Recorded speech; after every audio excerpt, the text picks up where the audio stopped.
کے اندر یہ شوق ضرور موجود ہوتا ہے، کیونکہ جب خدا نے اللہ پاک نے ہمیں بنایا اور ایک انسان کو بنایا تو انسانیت کا ہمارے اندر ایک درس رکھا ہے، کیپبلٹی رکھی ہے۔ دیکھتا ہوں جتنے بھی این جی اوز ہیں نا، اس زیادہ تر جو کام ہے وومن رائٹس پہ کرتے ہیں نا، اس کی بنیادی وجہ کیا ہے؟ خاتمے تک یا روزگار تک وہ رسائی حاصل نہیں ہوتی۔ گھروں میں ان کو آپ پراپرٹی کے حقوق دیکھ لیں، ان میں ان کو نہیں، وراثت کے حقوق نہیں دیے جاتے۔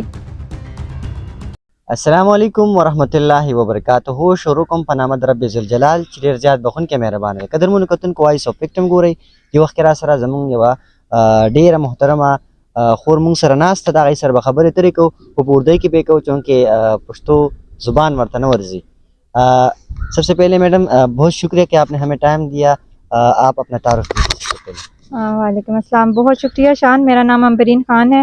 اور میں فوکل پرسن ہوں آئرس ویلفیئر ٹرسٹ کی، جو کہ ہری پور ڈسٹرکٹ ہری پور میں کام کر رہی ہے۔ یہ آئرس ویلفیئر ٹرسٹ جو ہے اس کے حوالے سے تھوڑا سا اگر آپ ہمیں آگاہ کریں۔ آئرس ویلفیئر ٹرسٹ جو ہے کہ ایک نان گورنمنٹل آرگنائزیشن ہے، جو کہ ڈسٹرکٹ ہری پور میں 2012 سے کام کر رہی ہے، اور ہمارے جو مین ٹارگٹ ایریاز ہیں اس میں ہم لیگل ایڈ پرووائڈ کرتے ہیں لوگوں کو۔ اس کے علاوہ ہم بجٹ اکاؤنٹیبلٹی پر کام کرتے ہیں اور امپاورمنٹ آف وومن پر کام کر رہے ہیں، اور آج کل جو ہم بیسک کام کر رہے ہیں وہ کام ہو رہا ہے ہمارا گڈ گورننس کے اوپر۔ اور گڈ گورننس ہم اس میں یہ چاہ رہے ہیں کہ جو سٹیزن ہیں، خاص طور پر ہمارے جو شہری ہیں، ان کی شمولیت کے ساتھ گڈ گورننس ہم حاصل کر سکیں۔ تو یہ بیسک جو آج کل جو ہمارا پچھلے 2012 سے یہ کام چل رہا ہے، اور بجٹ کے حوالے سے ہم ہر سال ایک سروے بھی کرتے ہیں، اور اس سروے میں یہ ہوتا ہے کہ ہم تمام ہری پور کے ڈسٹرکٹ ہری پور اور پروونشل لیول پر اداروں سے یہ پوچھتے ہیں کہ انہوں نے بجٹ کے جو رولز ہیں ان کو کس حد تک فالو کیا ہے، اور اس میں اسپیشلی ہم آر ٹی آئی کو ٹول کی حیثیت سے استعمال کرتے ہیں۔ اور جو ہم ابھی بھی کام کر رہے ہیں، اور اس میں ہمارا جو آر ٹی آئی ہے، رائٹ ٹو انفارمیشن ایکٹ 2013 کے پی، وہ ہمارا ٹول ہے، اور اسی کی اویئرنیس کے پروگرام کے سلسلے میں بھی آج ہم یہاں پر غازی میں آئے ہوئے ہیں کہ لوگوں تک جتنا ہو سکے ہم رائٹ ٹو انفارمیشن ایکٹ تک لوگوں تک پہنچا سکیں اور اویئر کر سکیں۔ جی آج سیشن ہوا ہے غازی میں، آپ پہلی بار غازی میں آئی ہیں؟ نہیں، ہم پہلے بھی آتے رہے ہیں اور کام کرتے رہے ہیں، تو یہ ہمارا جو یہ بڑا پروجیکٹ ہے، اس حوالے سے ہمارا یہ پہلا سیشن تھا۔ تو یہاں پہ آپ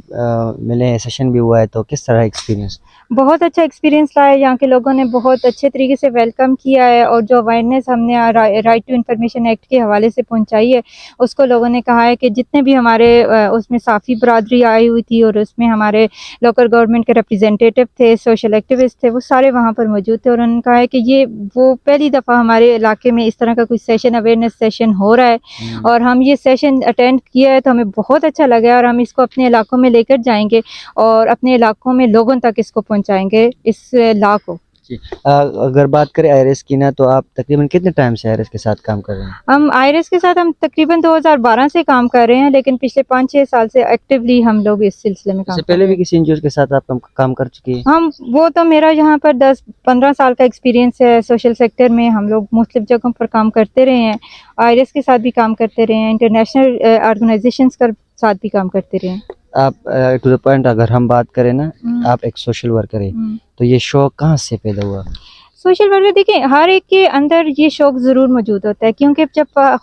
خدا نے اللہ پاک نے ہمیں بنایا اور ایک انسان کو بنایا تو انسانیت کا ہمارے اندر ایک درس رکھا ہے، کیپبلٹی رکھی ہے کہ انسانیت کی قدر کی جائے۔ تو یہ وہی چیز ہے کہ جب آپ سوشل ورک کر رہے ہوتے تو آپ انسانیت کے لیے کام کر رہے ہوتے، کسی ایک مقصد کے لیے، کسی ایک اسپیشل بندے کے لیے کام نہیں کر رہے ہوتے۔ تو جب ہم اپنے انسانیت کے لیے کام کریں گے تو ہمیں انر سیٹسفیکشن ملتی ہے، اور وہ انر سیٹسفیکشن صرف اور صرف آپ سوشل ورک کر کے، اور لوگوں کی جب آپ لوگوں تک چیزوں کو پہنچاتے ہیں، ان کو اویئر کرتے ہیں، اور ان میں سے اگر 5 لوگ بھی یا 2 لوگ بھی آپ کے دیے ہوئے میسج کے اوپر عمل کر لیتے ہیں اور آگے تک پہنچا دیتے ہیں، تو وہ سیٹسفیکشن آپ کو کہیں اور سے نہیں مل سکتی۔ تو یہ وہ چیز ہے جو ہر ایک انسان کے اندر ہوتی ہے، لیکن اس کو صرف آپ کے ڈیولپ کرنے تک ہے کہ کون ڈیولپ کر پاتا ہے۔ تو اگر ہم اس کو ڈیولپ کر پائیں تو پاکستان یا ہمارا یہ معاشرہ جو ہے وہ بہت پرامن معاشرہ اور ایک بہت ماڈل معاشرہ بن جائے گا۔ جی زیادہ تر میں دیکھتا ہوں جتنے بھی این جی اوز ہیں نا، اس زیادہ تر جو کام ہے وومن رائٹس پہ کرتے ہیں نا، اس کی بنیادی وجہ کیا ہے؟ وومن رائٹس کی بنیادی وجہ یہ ہے کہ ہمارا معاشرہ اگر آپ دیکھیں جس طریقے سے آج بھی ہم دیکھ رہے ہیں کہ 52% ہمارے آبادی جو ہے وہ وومن کے اوپر بیس کرتی ہے، پاکستان کے حوالے سے اگر میں بیس کر، لیکن جتنا اس آبادی جتنی پرسنٹیج ہے اس پرسنٹیج تک ہماری